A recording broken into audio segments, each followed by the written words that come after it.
दोस्तों नमस्कार, जय हिंद जय भारत। दोस्तों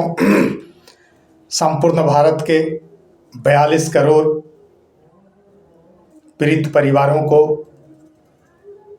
छठ पूजा के शुभ अवसर पे हार्दिक हार्दिक बधाई, हार्दिक हार्दिक अभिनंदन। दोस्तों खास करके मैं अपने बिहार प्रदेश कमेटी के तमाम साथीगण, विष्णुदेव ओझा जी, ललन यादव जी, फिरोज भाई जी, सुनील कुमार जी, हमारे गार्जियन राम बहादुर बाबू कैमूर से, राम बिहारी जी बक्सर से, राम बिहारी यादव, ब्रिज बिहारी यादव, नूर आलम जी, विवेक जी, हमारे पटना से सुनील कुमार जी, उमेश कुमार शर्मा जी,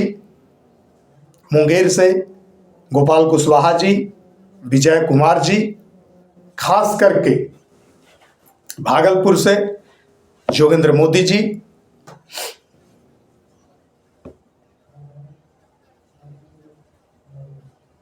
खास करके इन बिहार के तमाम साथियों के एक संयुक्त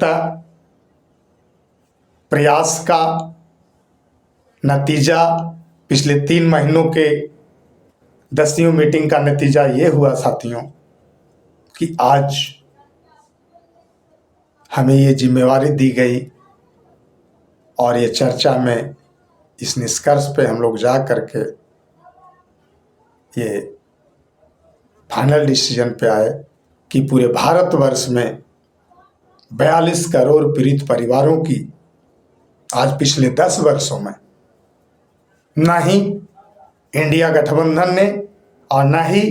एनडीए गठबंधन ने किसी ने भी इस मुद्दे को सीरियसली नहीं लिया दोस्तों, और इसको इतने ही हल्के रूप में लिया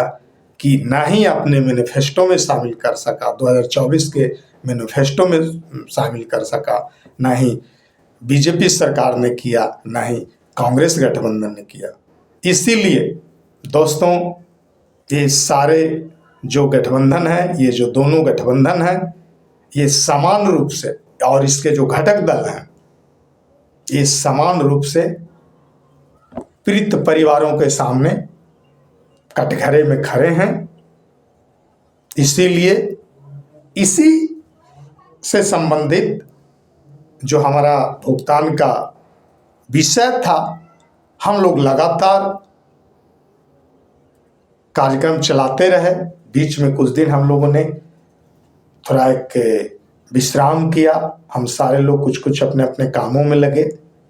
फाइनेंशियल ईयर का क्लोजिंग भी चल रहा था, सबका अपना अपना बिजनेस का भी देखभाल थोड़ा करना था।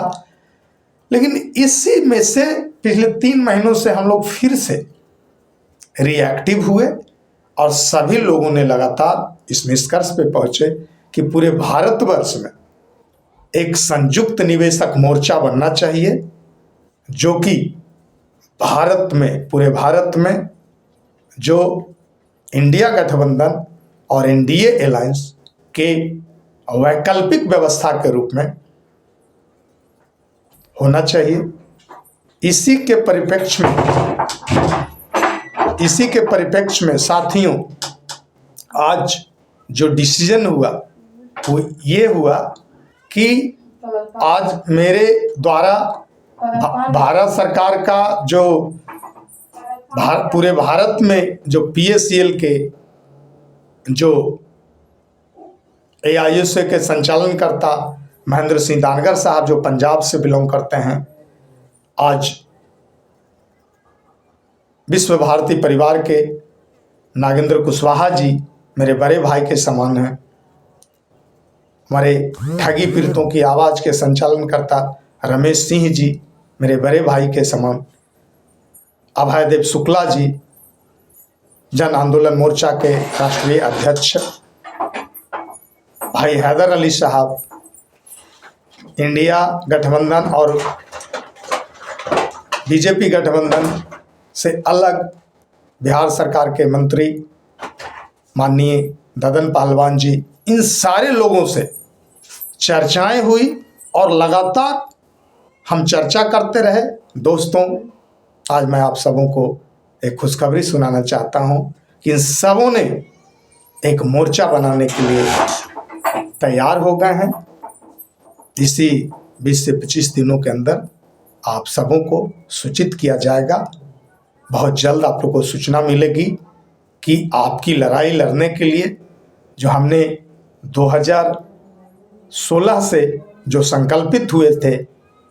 क्योंकि मैं भी आपकी तरह ही एक कार्यकर्ता था,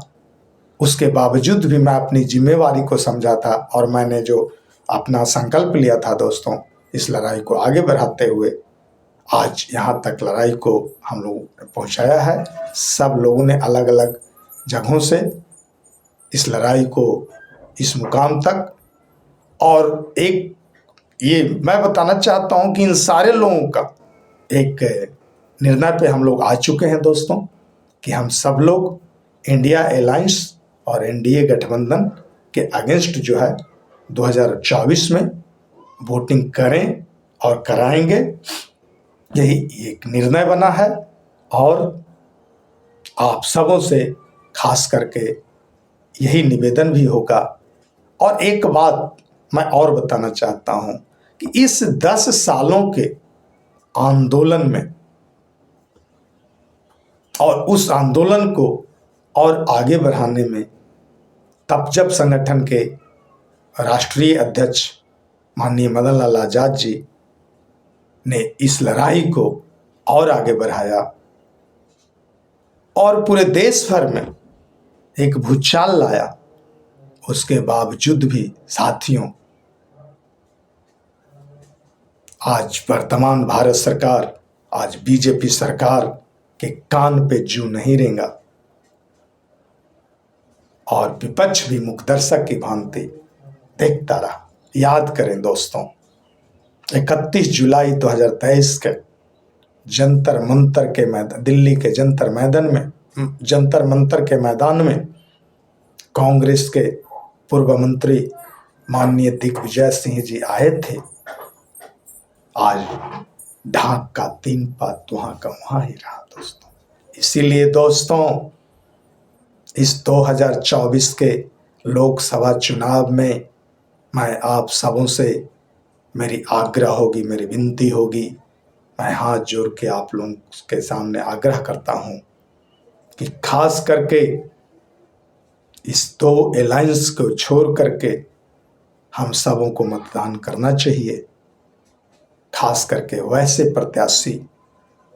जो निर्दलीय हों या कोई ऐसी राजनीतिक पार्टी जो राष्ट्रहित और राष्ट्र निर्माण, राष्ट्र सेवा में अपना योगदान दे रहे हो या देना चाहते हो और आपकी इस मुद्दे को अपने मैनिफेस्टो में शामिल नहीं भी किए हों, लेकिन वो संकल्पित हों कि मैं आपकी लड़ाई को लड़ूंगा। साथियों, खास के वैसे प्रत्याशी, वैसे पार्टियों को हम सब लोग इस 2024 के लोकसभा चुनाव में मतदान करें। और एक और आग्रह आप सबों से होगी कि इस 2024 के लोकसभा चुनाव के लिए संयुक्त निवेशक मोर्चा ये आप लोगों से आग्रह करता है कि अपने अपने संसदीय सीट से अगर कोई प्रत्याशी, कोई निवेशक, कोई जमाकर्ता, कोई कार्यकर्ता प्रत्याशी बनना चाहते हैं निर्दलीय प्रत्याशी के रूप में, या इस लड़ाई को अपने अपने संसदीय सीट से लड़ना चाहते हैं, तो कृपया कर वो प्रत्याशी भी इन जो उपरोक्त जो पदाधिकारियों का नाम बताया था, इन सारे पदाधिकारियों का इनमें से किन्हीं के भी नंबर पे जो आपके संपर्क के, जो आपके नज़दीक के, एक हमारे मध्य प्रदेश से ओम प्रकाश पटेल साहब काफ़ी